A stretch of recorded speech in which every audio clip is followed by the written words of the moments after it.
Narito ang mga hakbang sa paglalaba upang magkaroon ng malinis at mababangong kasuotan. Una, ihanda ang mga kapitan na tulad ng sabong bareta, sabong powder, at fabric conditioner. Mga hanger, sitik ang damit, langgana, at timba na may tubig. Pangalawa, baliktarin ang mga bulsa na lalabhan at tingnan kung may pera, halagang papel, aspire, tartible, at iba pa na makakatusok.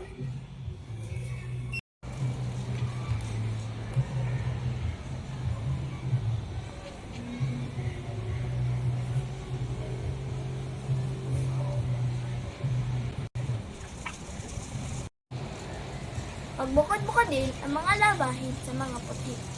Suriin ang mga ito kung may sira at hahiin bago laban.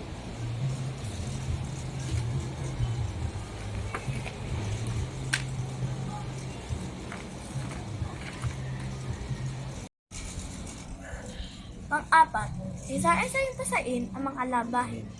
Kusutin na bahagya upang matanggal ang mga likabok at iba pa ang dumi na madaling alsin.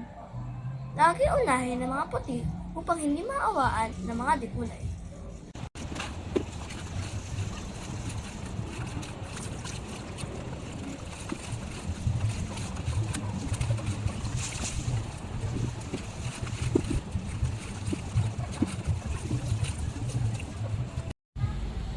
Lagyan ng sabon ang plangga na may tubig at pabulain. Isa-isa ikusutin ang mga damit. Laging unahin ang mga puti at di ganoong marumi. Kuskusan ng sabon ang mga parte ng damit katulad ng kwelyo, leeg, pangkas at laylayan.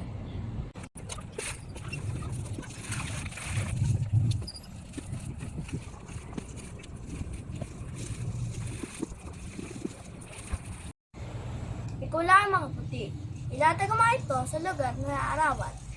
Anak-anak ang bisikan ng tubig upang hindi agad ito matuyo.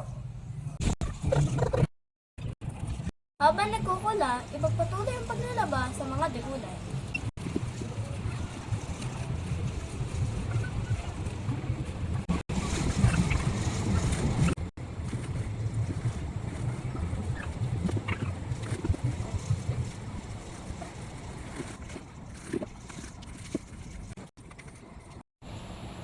Ang pinagsabunan ay pwede gamitin kung may lagahang basahan.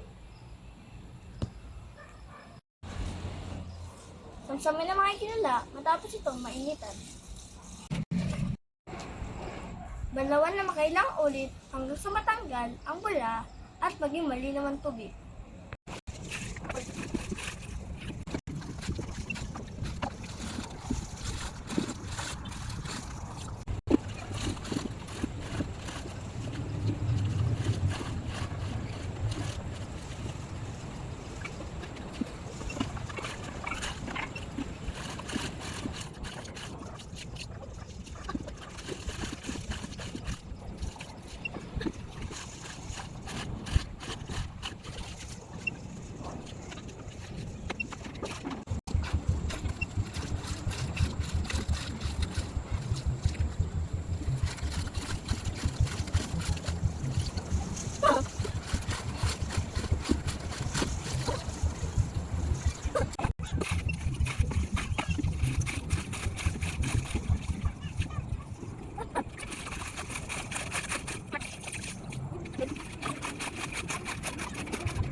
Sa huli na pagpapanlaw, maglagay na katamtaman dami ang fabric conditioner sa tubig.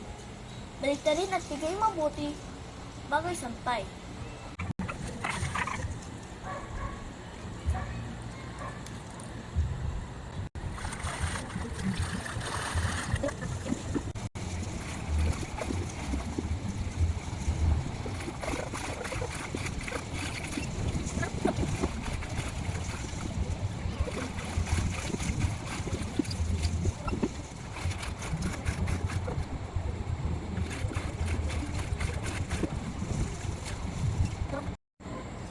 Sampay ang mga ito sa lugar na malilim ngunit mahangin.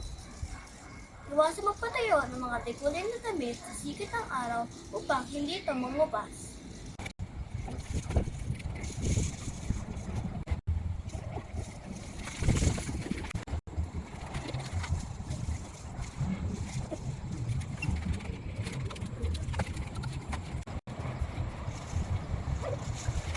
At dito po nagtatapos ang mga hakbang sa paglalaba.